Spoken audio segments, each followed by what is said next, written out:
అందరికీ వందనాలు. ఈరోజు మనం ఒక విషయాన్ని ఆలోచించే ప్రయత్నం చేద్దాం. సమస్త దేశాలకు దేవుడు ఒక హెచ్చరికను తెలియజేయాలి అనుకున్నాడు. అలా తెలియజేసిన దేవుని మాటను కూడా ఈనాడున్న క్రైస్తవులు లెక్క చేయడం లేదని చెప్పాలి.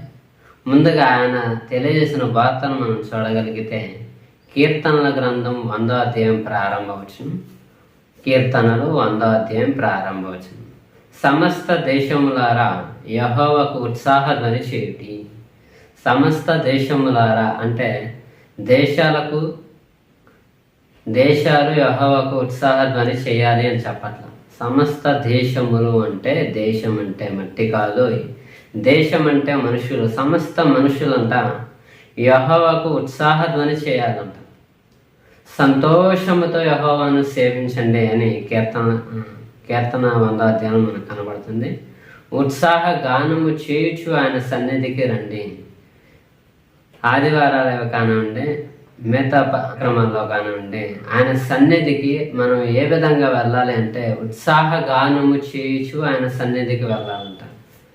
ఎందుకు ఉత్సాహ గానము చేయాలి, ఎందుకు ఆయన్ని సేవించాలి, ఎందుకు ఆయన ఉత్సాహధ్వని చేయాలి అంటే 365 రోజులు తన రెక్కల చాటును మనం భద్రపరిచి మనందరికీ ఆయుష్ను ఆరోగ్యాన్ని ఇచ్చి కాపాడుతున్నాడు కనుక మనంతా కృతజ్ఞత భావముతో ఆయన సన్నిధికి వచ్చే ముందు ఉత్సాహ గానముతో రావాలి, సంతోషముతో ఆయన సేవించాలి అని మాట్లాడుతున్నాడు.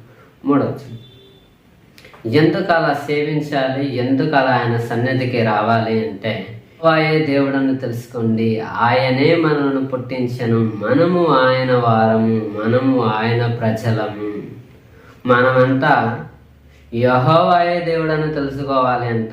ఎందుకు తెలుసుకోవాలంటే ఆయనే మనల్ని పుట్టించాడు. మనమంతా ఎవరి వారం అంట?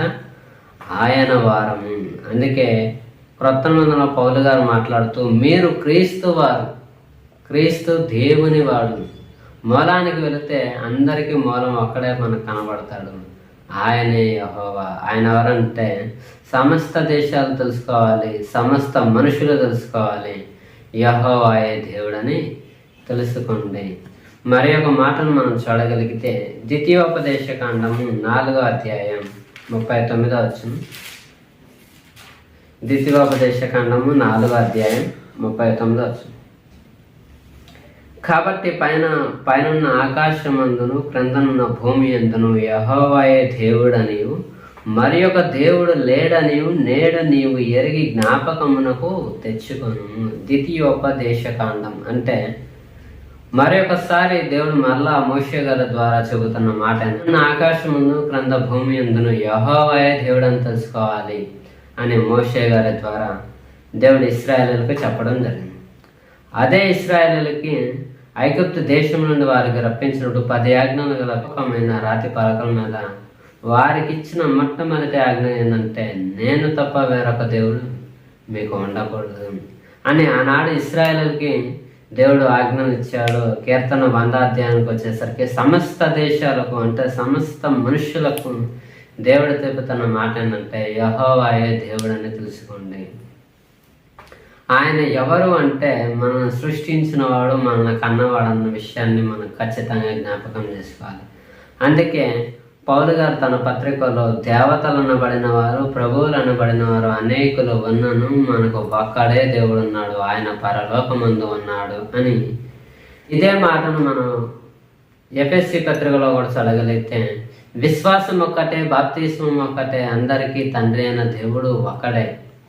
తండ్రి అయిన దేవుడు ఒక్కడే అంటున్నాడు, ఆయనే మనం కన్నాడు అంటున్నాడు. మనము ఆయన వారము, మనము ఆయన ప్రజలము గనుక మనందరికి దేవుడు చెబుతున్న మాట ఏంటంటే యెహోవాయే దేవుడని తెలుసుకోవాలి. కనుక తండ్రి ఎవరో తెలుసుకున్నాం, తల్లి ఎవరో తెలుసుకున్నాం. మనం ఖచ్చితంగా మనం అందరం తెలుసుకోవాల్సిన విషయం ఏంటంటే దేవుడు ఒక్కడే, ఆయన పరలోకమందు ఉన్నాడు. అందుకే దానియేలు గారు కూడా మాట్లాడుతూ మర్మములను బయలుపరచగల దేవుడు ఒకడు పరలోకమందు ఉన్నాడు అని చెప్పాడు. కనుక మనందరం తెలుసుకోవాల్సిన ప్రాముఖ్యమైన విషయం ఏంటంటే యెహోవాయే దేవుడు, ఆయనే మనల్ని కన్నాడు, ఆయనే మనల్ని పుట్టించాడు, మనము ఆయన ప్రజలము గనుక ఆయనకు ఉత్సాహగానము చేసి ఆయన సన్నిధికి రావాలి, సంతోషముతో యెహోవాను సేవించాలి, ఆయన ఆరాధించాలని తెలియజేస్తూ ఈ నా మాటలు ముగిస్తున్నాను.